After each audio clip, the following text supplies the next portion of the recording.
Desde que surge a vida que existem cuidados, porque é preciso tomar conta da vida para que ela possa permanecer.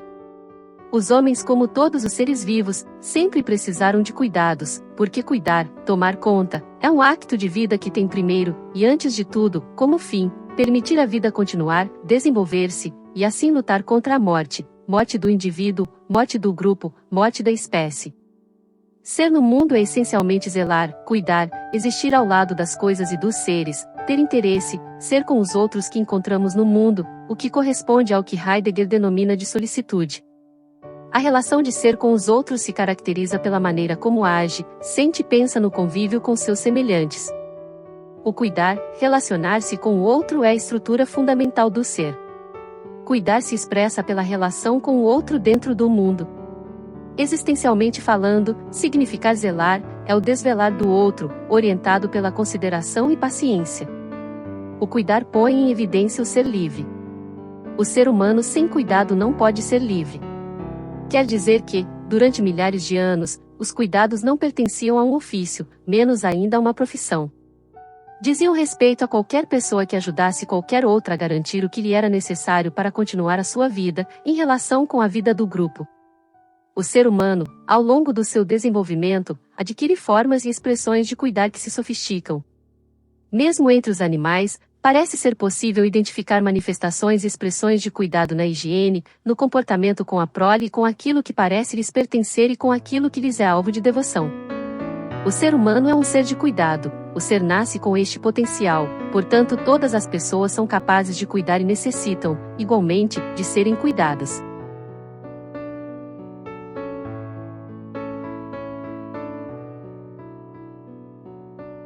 A primeira orientação é a que se inscreve na história de todos os seres vivos desde o início da história da humanidade, garantir a continuidade da vida do grupo e da espécie tendo em conta tudo o que é indispensável para garantir as funções vitais, abastecimento em energia, daí a necessidade alimentar, proteção pelo vestuário, contra as intempéries e o abrigo que a pouco e pouco se tornará habitação.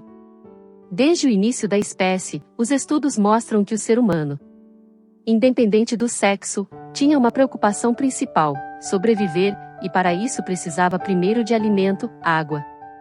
Posteriormente, buscava abrigo e proteção contra inimigos e, mais tarde ainda, contra frio e chuva. A socialização é iniciada quando os humanos deixam de ser nômades e passam a conviver em grupos de comunidades. As relações se ampliam e inclusive os humanos compartilham habilidades, alimento e vestuário. Esta necessidade de assegurar cotidianamente a manutenção destas funções vitais dá lugar a conjunto de atividades indispensáveis assumidas pelos homens e pelas mulheres que, consoante os recursos locais, se esforçam por a satisfazer. Ao precisarem se organizar-se em torno de algumas necessidades fundamentais: sustento, proteção de intempéries, defesa do território e salvaguarda dos seus recursos. A organização destas tarefas dá lugar à divisão sexuada do trabalho que irá marcar, de maneira determinante, consoante as culturas e as épocas, o lugar do homem e da mulher na vida social e econômica. A partilha das atribuições é garantia das existências e da sobrevivência. As mulheres parecem ter adquirido um comportamento diferenciado dos homens, mas assemelhado entre elas, nas diferentes épocas, devido à maternidade. Quase de forma universal, entre os diversos clãs, tribos e civilizações, ao longo da história, os cuidados com o parto ficava a cargo das mulheres. À semelhança dos animais, a mulher lambia sua cria, nutria e protegia. Entre as práticas de higienizar e de alimentar, foram introduzidos comportamento de tocar, cheirar e gestos rudimentares de afago.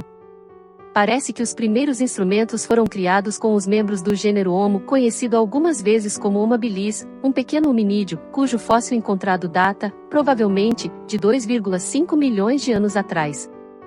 Mudanças biológicas Homo habilis Homo erectus, Homo sapiens, com evidente aumento do crânio e aumento da pelvis nas mulheres também significaram que o cuidar e o nutrir deixaram de ser um simples fato de dar à luz a grandes ninhadas, garantindo a sobrevivência da espécie.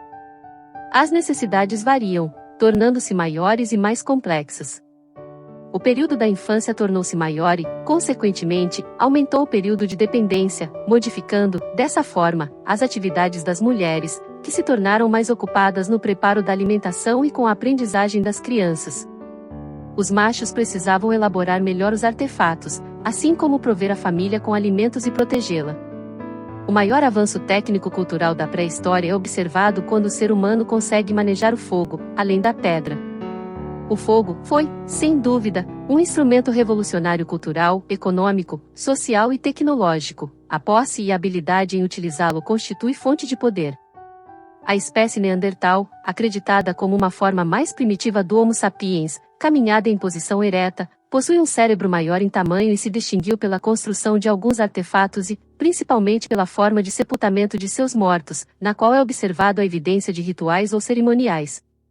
Há um cuidado com o ser morto, o que denota uma preocupação com a vida extramorte, além de mostrar uma interdependência do grupo. O Homo sapiens aparece na Europa aproximadamente no início da Era Paleolítica Superior, mais ou menos 35.000 AC. Cumpre notar, no entanto, que o surgimento das primeiras espécies hominidais surgiu na África há 2,5 milhões de anos antes do presente. Não há evidências de como essas espécies cuidavam ou tratavam suas feridas, provavelmente como os animais, lambiam-nas, faziam repouso e deixavam por conta da natureza. Durante o período neolítico, a agricultura faz com que os hábitos se modifiquem e o ser humano se torne sedentário. Os humanos começam a viver em grupos, surgindo assim os tribos, o que mostra um início de vida em sociedade.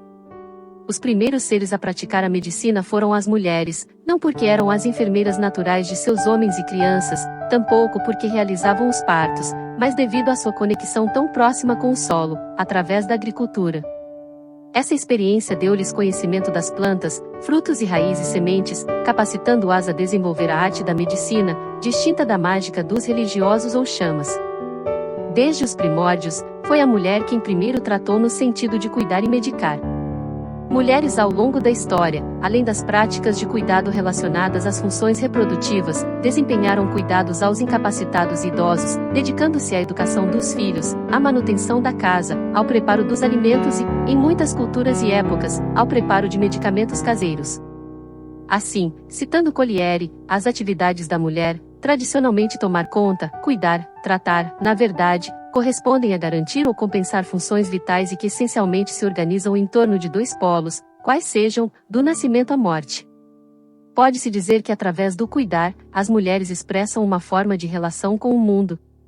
Dessa forma, ao pensar o cuidado humano como uma forma de estar, de ser, de se relacionar, as mulheres, inquestionavelmente, podem ser consideradas cuidadoras, por excelência.